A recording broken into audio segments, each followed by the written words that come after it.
That's it. Everyone can hear the question about engaging young people in the projects that we announced today and others. It's a brilliant question, right? Because when I talked about levelling up, I talked about creating jobs and opportunity. And I represent a rural area in the north of England as well. And what I want as a Member of Parliament and what I want my government to deliver is to ensure that, especially all of you in the front row who are all local and studying locally, that no one feels they have to leave home to fulfill their dreams, right? That's a really simple thing, right? All of you have got massive ambitions for your lives, what you want to do with your lives, and what I want is for you to be able to do that at home, right? I don't want you to have to move away, and if you want to, that's fine, but you shouldn't have to. And I think for too long people felt they had to, particularly if they didn't live in London and the South, and I don't want that to be the case. And that's why these projects are really important that we're announcing today. And it's why it's so important, as you said, that we are connected with what we're doing, with what you want to do. And talking to your college leader earlier, it's brilliant that that's happening, actually, because it's all very well we're going to create these jobs. We need people to do them, and we want you to benefit from them. So what we do up front, when we ask these guys to submit their bid to us and we decide who are we going to fund, one of the things we look for is that happening?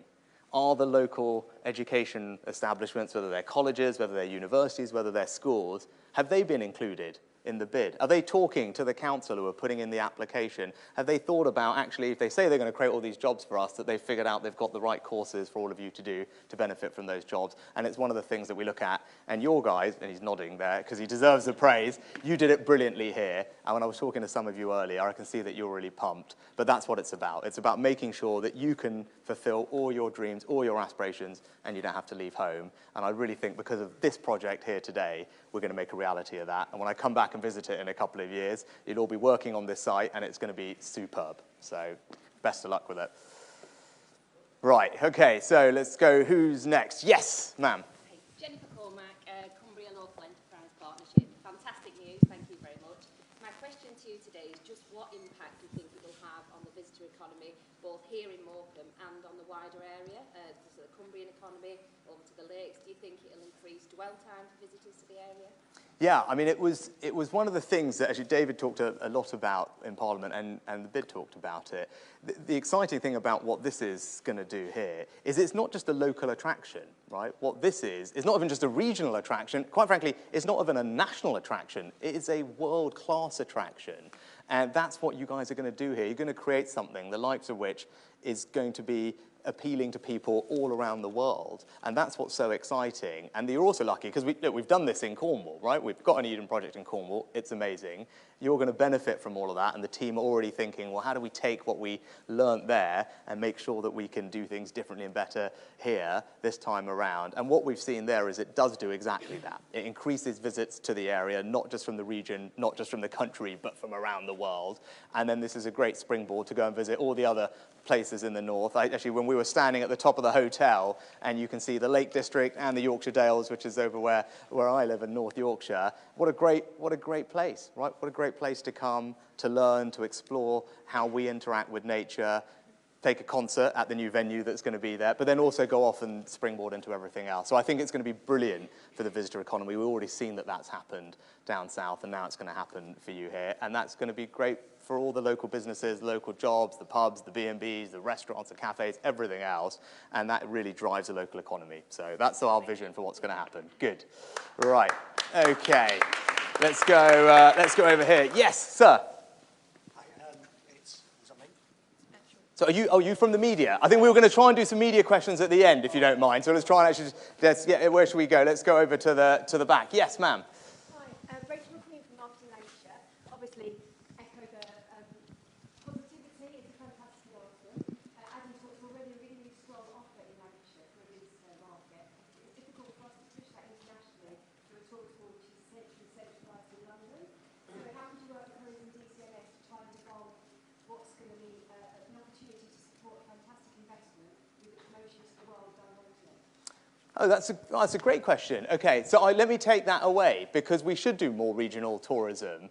And I mean, I have to be careful in your presence, but I'm obviously very proud of the Yorkshire brand that I benefit from, and I try and champion around the world. But that's right. I mean, like, if we're trying to appeal to people around the world, actually, yes, of course they should come visit the UK overall, but actually we can put a pitch together to come and visit, whether it's Lancashire, whether it's Yorkshire, whether it's the North, and DCMS should do a good job of that. So let me take that away and make sure that we can find out how to do that. But I think, to be honest, when you do that, having a signature attraction like this is probably really important to making it a success, right? Because someone could want to come to the UK just because of this project at the end of the day, right? So we've got to use that so it can benefit the entire region here, and we should think about how to do that intelligently with our tourism money and how we structure all the tourism agencies. But I'll say that's a great idea. I'll take that away. Right, over here. Yes, ma'am. Jo Knight, Lancaster University. Hi, Jo. Hi. Eden Project Morecambe brings together economic regeneration with nature's recovery. We all know that time spent outside is really good on health impact for people. So in the Levelling Up Bill, is there going to be provisions that allow more access to green spaces for all individuals to help reduce inequalities?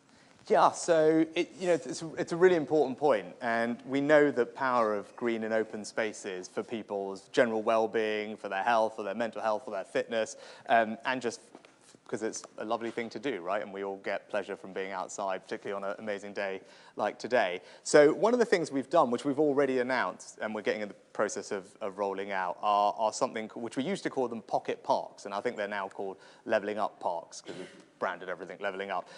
But what these are actually are where the government will provide a small grant to local communities to create green spaces, particularly in those parts of the country that don't often have them. I think if you think in big city areas, particularly in areas where there's more deprivation, where actually creating those green spaces is really needed. You talked about kind of closing the inequality gap there. So that Pockets Parks programme was one of my first ministerial jobs. I used to be local government minister, and that's where I came across it, and we did more of it because it works brilliantly. And it works brilliantly when it's working together with local communities, actually, because they want to, largely, people are happy to pitch in, right? There's a patch in their part of town that they think they can do something more special with, engage school children, engage people who are retired, and they do it really well, and now you can get government funding to help you do those types of projects. So, it's small scale, but I often think these small scale things that make a real difference to a community that you can do relatively quickly are the things that make the most difference, actually, in how we feel about life and close some of the inequalities that you talked about. So have a look at that online, and the next time we do one of those, you should, if you've got an idea, email it in and see if we can help. Good, right, let's go back. Yes, sir, right at the back. Jessup's estate agents. Obviously, this is absolutely fantastic news, great news for the area. Do you have any time frames? Yeah, actually, we were talking to the team, and we think it's about 2 years, I think, the time frame for this particular project. And that's really what the fund is about, actually, the Levelling Up Fund, is, often government is spending billions of pounds on things that take decades, and by the time they're finished, you can't forget when they even started, right, and who was responsible. This fund and this Levelling Up commitment is about doing those, I'd say, this is not small, but smaller scale type projects where you can see and feel the change in your community quite quickly, and that's what we're really keen to deliver. I'm also saying, government, and I mentioned it at the beginning about the things I want to do for you. I believe in action, right? I want to do things that you can hold me accountable for actually delivering, and this project is one where, I've talked to the team about, when is this going to get done? And one of the ways when we allocate money, actually, and where the team are figuring out, which bids are successful or not, one of the criteria is deliverability. It's like, actually, are the team all connected together? Have they talked to the private sector as well? And it's not just councils that are doing it. Have they figured out how they can deliver this thing and do it relatively quickly and well? That's actually how we score the bids. So it's key. In about 2 years, I mean, the team here locally will probably be able to give you a more specific answer, but that's the rough type of time frame. And that's pretty similar with all the fun things that we're trying to fund over the course of today. Good. Right. Yes?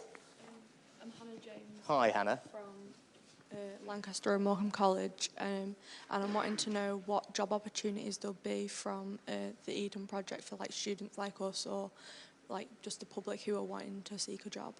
Yeah, so there's going to be different types of jobs at different phases. So what there are going to be in the early phase are lots of construction jobs, actually. And as you build the project, there'll be hundreds of construction jobs that are needed.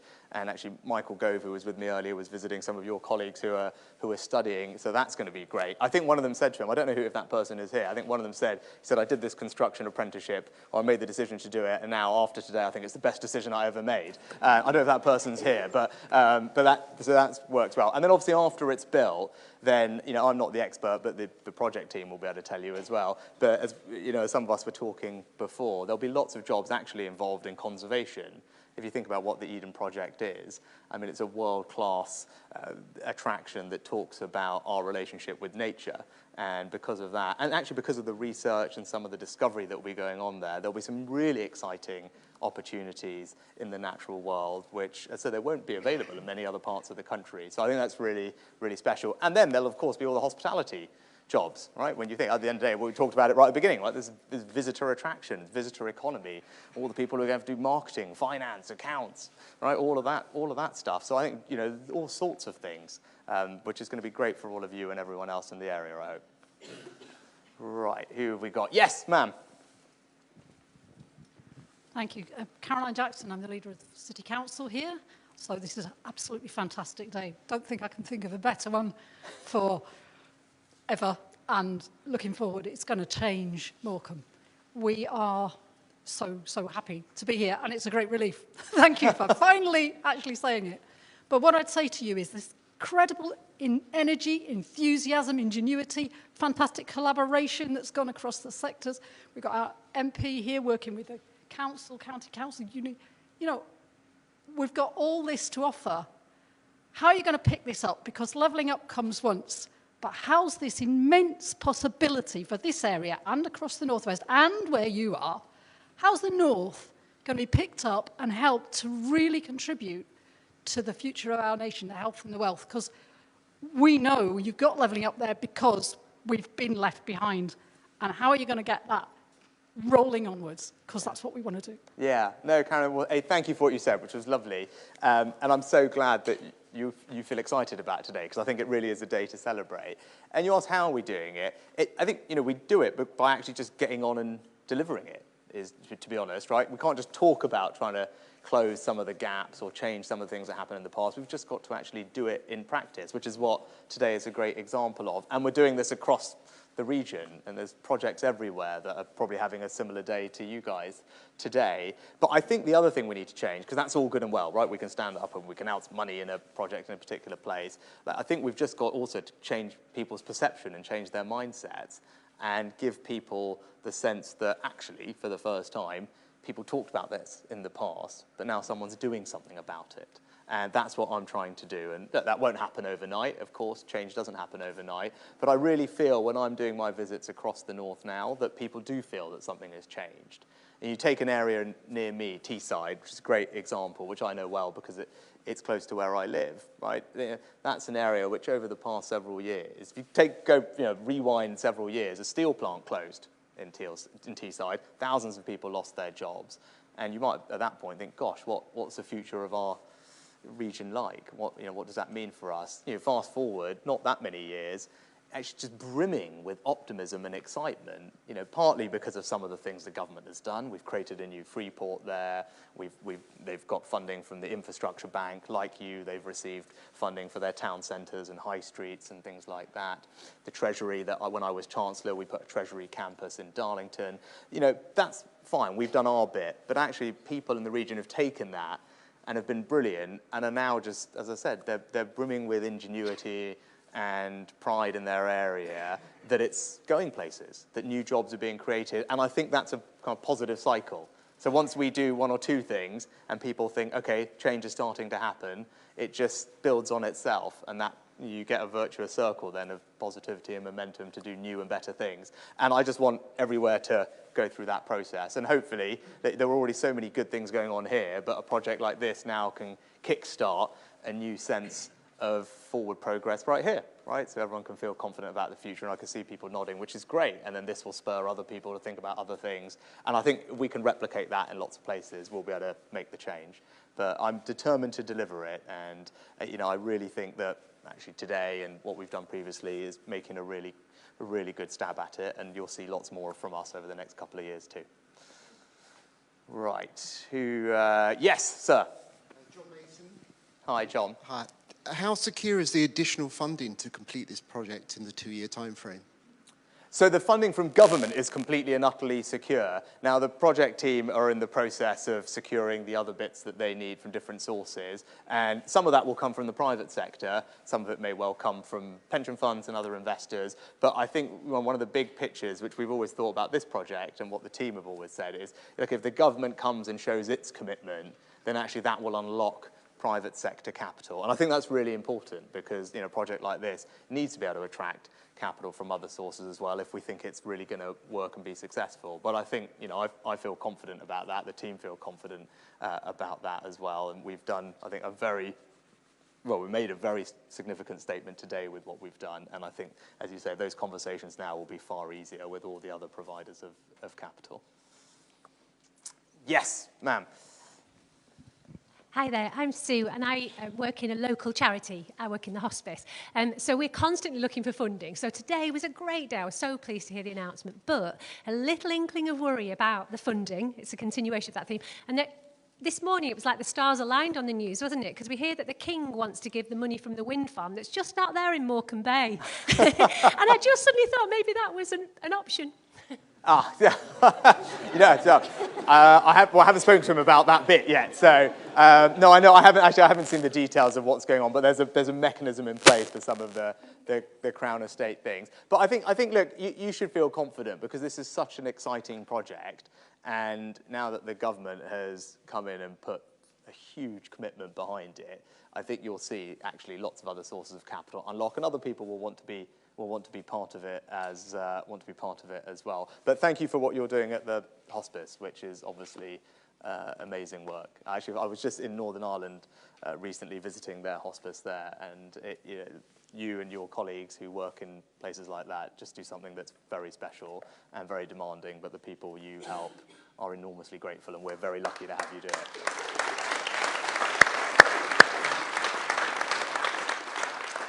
Right, yes, ma'am. Morecambe. I wondered if you had any idea how a project like this might address the health inequalities that are so prevalent in our community. Yeah, so I think, was that a question that we had before about green spaces as a good example? We know that having access to more open spaces, more green spaces is good for people's well-being, their health, physical fitness, but also their mental health. And actually this, what's going to happen here is going to be fantastic for that. And I was talking about some of the pocket park things. They all do the same thing. But more broadly, it's probably good to talk about the NHS a bit in general, actually, because you'll all know that the NHS is under pressure, and I just want you to know that we in government recognise that, and we're doing everything we can to make life a bit better. Now, that's why a few months ago we had the autumn statement. The Chancellor stood up just after I became Prime Minister, and we had to make in government some quite difficult decisions, because you'll remember things that needed settling down and calming down, and we had to get our borrowing and debt back under control, have a clear plan to reduce inflation, and that meant some difficult decisions. Now, we tried to do those as fairly as we could, but as we did all of those, we prioritised the NHS, as I did when I was Chancellor, and we put more money into the NHS, and it's billions of pounds more over the next couple of years. But you might rightly ask, hang on, you're saying you're putting billions of pounds into this thing, and every time I turn on my TV screen, it seems like there's something that's not quite working. And look, that's a combination of lots of things, right? We've had a really tough flu season. COVID is something that obviously we are still recovering from, and we're not alone in that here in England. It's happening across the UK, and funnily enough, it's happening in other countries as well. It's not even confined to the UK. But let me tell you what we are doing to try and ease some of those pressures and give you the confidence that things will get better.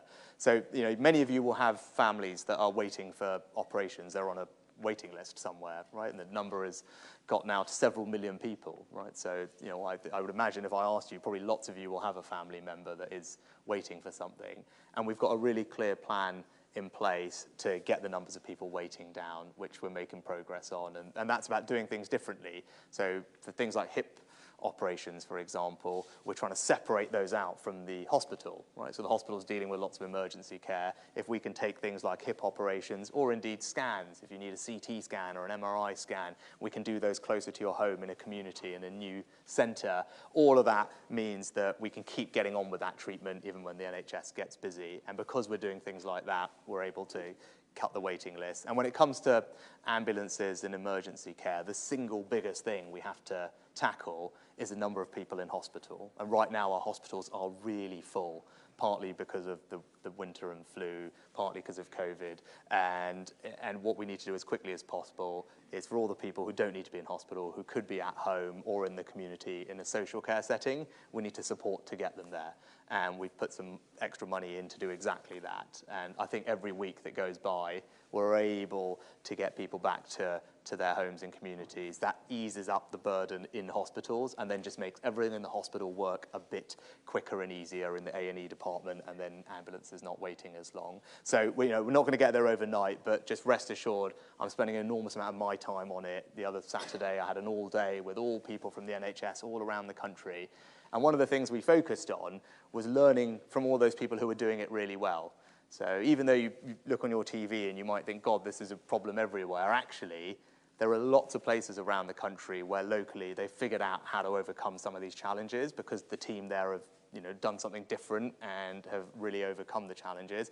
And what we were trying to do is identify all of those so that we can take those ideas, those ways of working, and spread them across the rest of the NHS so that everyone benefits and things get better. And in a couple of weeks, I'll be talking to you all about how we're specifically going to do that in emergency care, so that you, and again, as I said, over the course of this year, you should absolutely hold me to account, and when I come back here at some point, you can say how you're getting on with that, and I'm confident that we'll be in a much better place than we are today, because I know it's the most important public service to all of you. It is to me. My dad was a doctor, my mum was a pharmacist, I grew up in an NHS family, and I know how important healthcare is to the country, and that's why we're going to keep going at it until it gets a lot better. Right, who's... yes, sir. Nice to meet you. Ryan Williams, Lancaster Morecambe College. I just want to say thank you very, very much for the support and the investment into the local area, equally with David. I suppose my question is to help colleges and FE colleges continue to provide skills for the future to grow the economy, and is the government committed to supporting FE colleges and apprenticeships? Yes and yes is the quick answer. One of my views is that in the past we spent a lot of time talking about university, and that's great, but we need to spend as much, if not more, time talking about all the other ways that people can get the qualifications that they need. And that's something that I firmly believe. And what we're doing is kind of reorienting the funding and our attention to some of those other things, whether it's FE colleges or apprenticeships. So, what actually we have in place are incentives for small businesses to take on apprentices. You go and have a look at those online if any of you are interested in taking on an apprentice. There's some government support for you to do that. FE colleges are getting more funding, and they're also, the other thing we're doing is trying to improve the quality of the actual colleges themselves, which were, hadn't got money for kind of repair and maintenance for a long time, so we're in the process of improving the quality of them, which is nice. So when you guys will show up to study, actually the environment is a nicer place to study. And then the other thing we're doing, which is a bit more radical, is we're totally changing how the student finance system works, right? So when you go to university now, you get this government-provided loan. It's, everyone can have it. You don't have to pay it back for a long time. It comes on relatively preferential terms, even though I know people don't always think that. But what I want to do, and what the government is doing, is changing that. So it's not just there for you if you're 18 and going to do a 3-year university degree.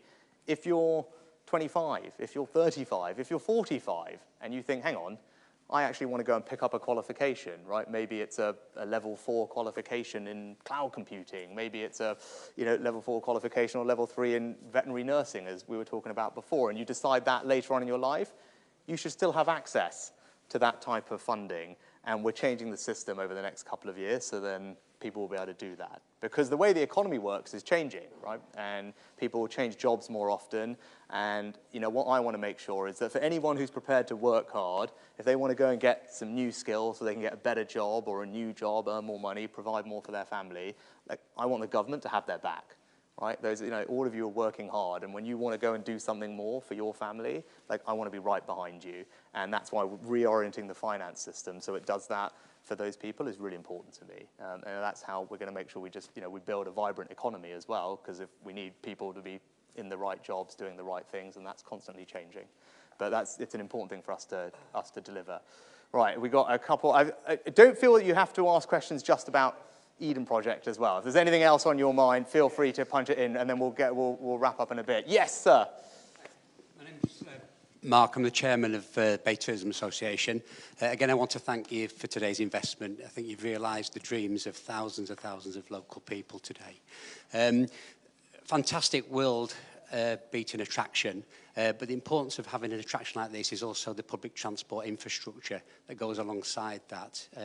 People can't visit the north of England if there's no efficient transport system. I just wondered what the government plans are for that going forward. And, yeah, so, well, there's lots of different things we're doing in transport, and they're all slightly different, right? So one is we just got to connect up all the places across the country, and one of the big ways we've talked about doing that is High Speed 2, HS2, right, which is going all the way from London up north. The other thing is we need to connect up across the north, right? And I know this because I live on the other side of Pennines.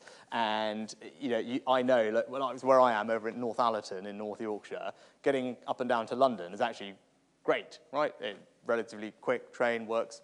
We're trying to go, over to Manchester is much trickier. Right, like that, and that journey time takes far longer. It's far less reliable than when I'm going north-south. And I think one of the big challenges, and I'm sure I can see lots of people nodding, like one of the things that you know because you live here, trying to get across the north is not as easy as it should be. So what we announced was an enormous-sounding number last year. It was at £96 billion. It's kind of hard to even know what to do with that number, but it represents the largest investment in rail across the Midlands and the north that this country's ever seen. Now that's what I was talking about at the beginning, the things that cost billions and take decades, right? That's not going to happen overnight, but it is big and it's significant. And almost any journey time that you look at, you'll see that it's going to shrink, whether it's east-west across the north, across the Midlands, up and down, north-south. So that's helpful. But then we also are trying to do more local transportation, which is actually the thing that people like you ask me about. It's what about in my area, it just needs to be easier to get around. And that's where we need to focus more. And actually, you guys talk about it, and we were talking about your commute to college. The thing that makes opportunity real is for people to be able to access it in their area. And that's about making sure that in your area, you can get to where the jobs are from where you live. And that's about investing in local roads, which we do a lot more of. Repairing potholes sounds simple, but it's really important. But also doing more in things of buses and cycles, all the rest of it, we're doing that. But fundamentally making sure that the road network works efficiently everywhere and around our big city regions, our kind of 8 big city regions, so whether it's Greater Manchester or Birmingham, they're like London. Right? London got this special deal where the mayor in London gets a pot of money, he gets to decide how to spend it over a period of time, and we want that same type of funding and powers to be in place all around the country in all our big city regions to make it easier for people to move around them. And with something we have not done brilliantly as a country in the past. And when people look at us and say, hang on, how come all these other places aren't as productive as London in the way that across Europe they often are, other cities? That's one of the reasons. It's because, actually London has the tube, and the tube makes it very easy to get from one end into the middle or one end to the other. You need to kind of replicate that feeling in all our other city regions, and that drives a lot of economic activity. So over the course of the next few years, we'll be making some progress on that as well. All right. Okay, yes, ma'am. Sherry Copeland, I'm a volunteer at the Winter Gardens. Thank you. We have a fabulous bunch of ladies and gentlemen working there, and we've had some fantastic figures for tourists this year. And on a selfish point, we're hoping that, Eden will provide us with a lot more. The thing is, I was born in Morecambe, so I know the heyday, which was brilliant. Thoroughly enjoyed it, lots to do, and then the bad times with not lots to do. And we're just on a sort of smaller investment ideas for local people to get the money to up their business. We've already seen over the past few years that there's been new cafes, new wine bars, hotel expansions. This was well before they knew about the Eden. So hopefully we're going to get a lot more. Yeah. And are they going to be guaranteed some sort of money to do this. You know, we've a lot of empty spaces, a lot of empty shops, and we need them filling, which we're hoping they will do, and I'm sure they will. It does seem a bit churlish when you've just given us 50 million. That's all right. If you can just... I'm used to it. Can we have a bit more? Yeah. You know, please, basically. I know that we would appreciate it, you know, very much, because we need the money. Yeah, no, that's right. No harm in asking. So look, look, can we do of course we can't do everything, right? I'd love to do everything. We can't. That's why, as you can see, actually, and we can talk about it if you want. We're having some, not easy conversations with unions about what's affordable when it comes to pay, right? Unfortunately, like government has a budget, like all of you in your homes and your businesses, and we have to make those decisions, and they're not easy. But what I totally agree with you, though, is about having really vibrant high streets and town centres, and all those businesses that you talked about, the pubs, the cafes, the restaurants. That's what gives a high street the vibrancy in the small shops. And I'll tell you what we are doing, because we are doing a few things that will help with that. One is, if you talk to, and I'm sure we have some of those businesses here and you'll know them, the number one tax that they all hate is business rates, right? It's business rates is the thing for those shops and those cafes. I can see some of you nodding, which is good. And so what we've announced over the last year, and the Chancellor announced for next year, is a big tax cut on business rates. So if you're a small shop, restaurant, cafe, you will get a 75% discount on your business rates bill next year, right? So starting in April. So that's really big, it's really generous, it's worth thousands of pounds to a typical pub, and that will really help. The other thing we need to do is, actually it's a bit techie, but it's important, right? You guys are all changing how you shop, right? All of us are, right? We're doing more online, and that has an impact on high streets. So we need to make sure that our high streets adapt and evolve. And that means changing the planning laws, which is what we've done. So that it used to be quite cumbersome. There'll be some councillors here more familiar with this than I am. But it used to be really tricky. It used to be a shop in one place, and then you wanted to change it to make it into an office, or indeed put apartments or flats above the top, or change it into a hairdressing. All those things were a bit complicated. So we've changed the planning laws to make it much easier. So as all of our habits evolve, our high streets are going to need to look different and do different things. They're going to have less, probably, shops selling things and more services, whether it's hairdressers, nail salons, dentists, whatever else. The scanners that I talked about, where you can go and get your MRI scan or your CT scan. It'd be great if you could just go and do that on your high street rather than have to schlep over to the hospital.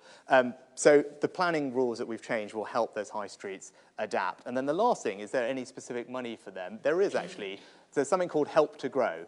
What you should go and have a look online and have a look at this program called Help to Grow. And what that is our business support for small businesses, where they can receive some grant funding if they want to improve their business and grow, and they've got ambitions to do more.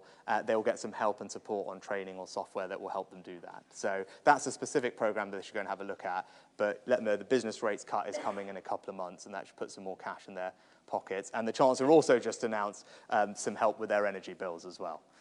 Because they've had some help at the moment, and then it was due to end, and the Chancellor has announced it will carry on with, it won't be as generous because we can't keep doing everything at the same level, but there'll be extra help with their energy bills next year as well. But I think the most important thing is, because Eden Project North is going to be here, as you said, it's going to bring all these people here, it's going to bring the business, and that's the most important thing. It's less about what government is doing, it's about actually the fact that there were just lots of people here who need somewhere to eat, to stay, to hang out, and hopefully lots more customers, which would be very good news. Right, yes, ma'am. Hi, I'm Laura Donville-Powney. I'm a local business owner. I actually have a shop directly opposite where the Eden Project is going to be built. Oh, that's good news. Which is fantastic news. But I'm going to go a little bit left field. Has anyone thought about the pressure on the local RNLI team when the tourism increases? My son is actually part of the RNLI. Put your hand up, Luke.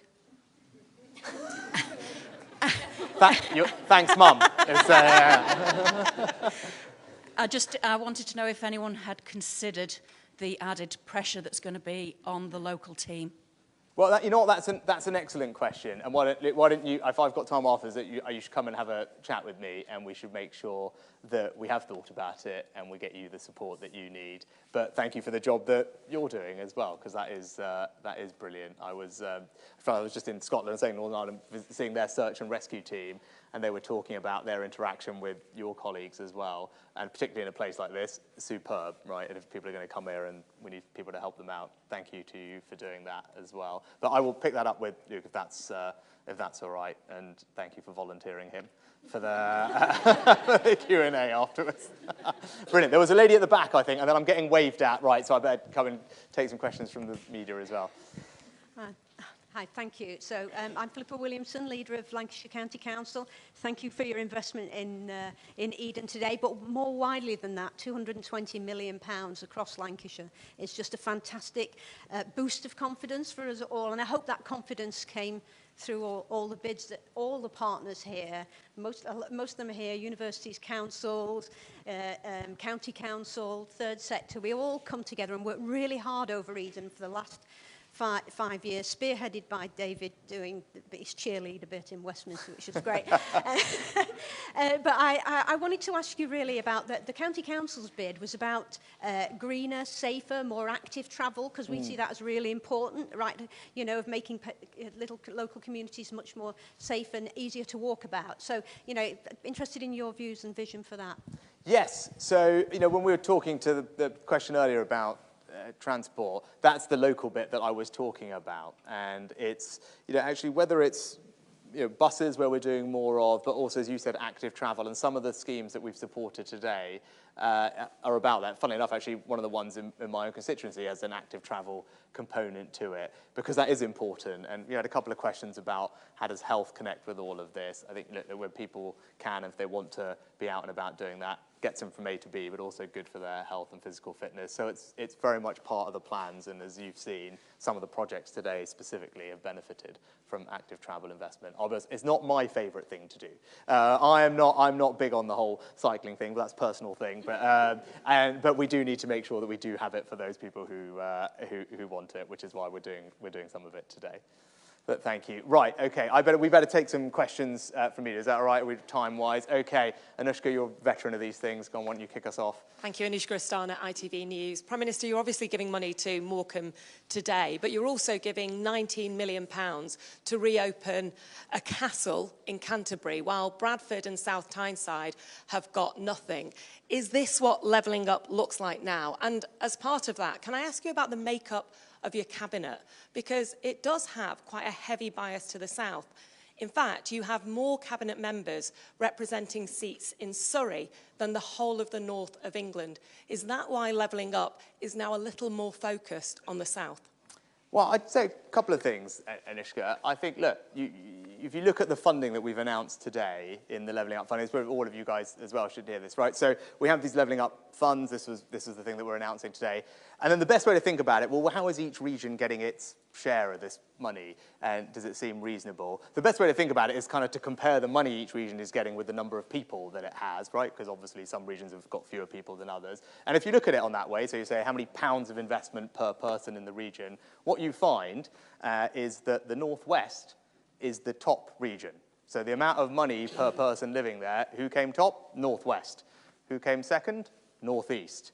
And actually, if you look down at the other end of the table, you find places like London and the southeast. And the difference is huge. So I think the funding that you're all getting per person out of this Levelling Up Fund is twice per capita what London and the southeast is getting. And that should give you guys the confidence that when we talk about delivering Levelling Up and spreading opportunity across the country, that we really mean it. And that's what the numbers show. Look, on the cabinet, I think most people just want people who can get on and do the job and deliver all these things. And I've built a team around me of people because I think they can help me deliver all those things, and that's what I'm focused on them doing. But I'd say one thing, because you talk about where everyone's seats are, that when I was Chancellor, I was probably the most northern sitting Chancellor this country's had in some decades. I'm now the Prime Minister, and again, I'm sitting in one of the most northern seats that Prime Minister's been in for some decades. I think delivering on our commitments to the north is incredibly important, but it's also personally very important to me, because that's where I go home to on the few occasions I am able to actually go home these days. But that's where I go home to. So I don't think you have to worry about that, because for the rest of the cabinet, the Prime Minister is someone who sits in one of the most northern constituencies in England. I'm on that train, and I was talking about getting across and getting up and down. I live it, I breathe it, my constituents live it and breathe it, and if I don't deliver on it, it's hard for me to go home at the weekends as well. So I think that people should have confidence that I can crack on and do that. Right, next, have we got someone from BBC? Thank you. Ben, hi. Thank you, Prime Minister. Ben Wright from the BBC. Morecambe is one of today's winners, but people across the north of England and Midlands can see levelling up money being shoveled into London and the South East. Given, too, the fact that local government spending has been deeply cut since your party took power, isn't there a big gap between your rhetoric on this and the reality? And has the phrase itself become almost meaningless? No, I mean, Ben, I think the same answer that I just gave to Anushka, like, those are the numbers, right? I mean, literally, if you look at the funding, look at where it's going, where's the place that's getting the most per person? The Northwest. Where's the region with the second? The Northeast. Where's the region getting the least? London and the Southeast, right? That's what the numbers say, right? Of course, there are always going to be places that miss out, right? Like I wish we could say yes to everybody, right? My life would be, gosh, enormously easy if I could do that, but unfortunately, we can't. There's always going to be people who feel upset about that. But what I'd say is that there's another round of this fund, and actually some of the people who benefited this time around, didn't the first time around, and then they improved their bids or tweaked things, I think, and that's so people should realize that this is not the end of this. We've got another round of this. We've had one already. And if you just look, I'm standing here. I'm with you today in Morecambe. Where have I been this morning? I was in Accrington. Where am I going next? I'm going to Hartlepool. And I could just reel off place after place across the north, that is across the northwest specifically, that have benefited from the investment that we've put in, right? Like, last year was, whether it's Bury, whether it's Blackburn, whether it's Blackpool today, whether, we've got, what else have we got? We've got Rochdale, we've got Southport, Warrington, Workington, all over the place across the northwest. We've got, we'll keep going, Oldham, Preston, like you name it, right? There are dozens of communities across the northwest that are benefiting from the investment that we're putting in. And as I said, we said we would do this, and we are doing it. And actually, this is a good example, is lots of these projects, people have talked about them for years, right? And in this case, David has been doing it for almost a decade, right? People have been talking about these things for years, but this government is actually delivering the things that people have been talking about for a long time. And I think that's how we start to change people's views about what's going on, and actually people can feel positive about the future. Right, next, we've got someone from The Sun here, I think. Thank you, Jack Elson from The Sun. Prime Minister, when you were Chancellor, you vowed to cut income tax next year. When you were running for Tory leader, you vowed to cut taxes even further. And as we learned of this slimmed-down budget, many of your Tory MPs are now asking, where is this Rishi Sunak gone? So can you vow to them and voters today that you won't put income tax or any taxes up by a penny before the next election? So when I was Chancellor, I also really preferred it when the Prime Minister didn't comment about tax policy. And especially seeing as the Chancellor has been so generous today in funding all these things, the last thing I'm going to do is make his life difficult and comment on tax policy. But I would say something about it, right? Like, look, I'm a Conservative. I want to cut your taxes. Of course I do, right? Because you all work incredibly hard, and I want you to keep more of your money so you can spend it on the stuff that you want to, right? That's what I want to deliver. I wish I could do that tomorrow, quite frankly, but the reason we can't is because of all the reasons you know, right? You're not idiots, you know what's happened, right? We had a massive pandemic for 2 years, we had to shut the country down, do a bunch of extraordinary things, that didn't come cheap, and then we've got this war going on, which is having an enormous impact on inflation and interest rates, and that's meant that the public finances, how much we borrow every year, and the trajectory of our debt is not where it needs to be, right? And the worst thing I could do is promise you a bunch of things that sound great, but ultimately just make the situation worse. And for all of you guys in the front couple of rows here, I'm just going to have to pick up the tab, right? Because I don't want to do that, right? Like, my job is to make sure when you go and get all these fantastic jobs that we were talking about, that I've left you a really strong economy, where, yes, we're going to be able to fund the NHS and schools and all the other things, all the road projects that we talked about, but at that point, right, interest rates are coming back down, you can afford to buy a house because the mortgages are not too expensive, right? The inflation we've got a grip of and it's gone back to where it belongs. And then, yes, we can cut your taxes so you can keep more of what you earn. But it takes a bit of work to get there, right? And believe me, as you saw over the summer, the easiest thing in the world is me to just promise you the earth. But I wouldn't be being straight with you, right? But trust me, that is what I'm going to do for you this year. That is what we are going to do while I am Prime Minister. And if we do those things, we will be able to cut your taxes. That's what I want to deliver. But I will get there, and that is, I know what you want me to focus on right now. That's what I'm going to do. And if we do those things, we can then start cutting your taxes. And I know that you work hard, and I want you to keep your cash. All right, next. Right, we've got someone from the Daily Mail, I think. Lord Dyson, leading Brexiteer entrepreneur, says that your economic policy is stupid and short-sighted. He says the tax is too high and there's too much red tape. Is growth now a dirty word for your government? And do you no longer believe that tax cuts for business are needed to deliver investment growth?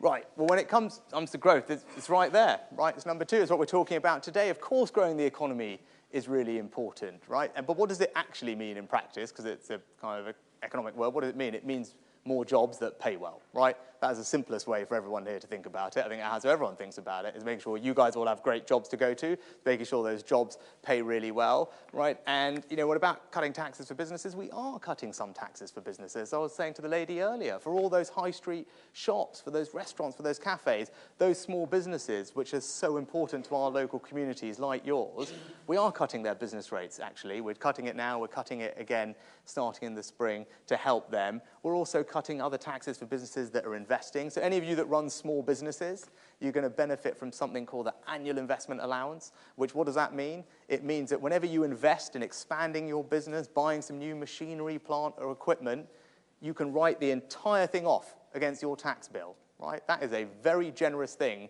that we are doing. No other country, and you can do it up to £1 million, by the way, £1 million worth of investment, you can write off against your tax bill, right?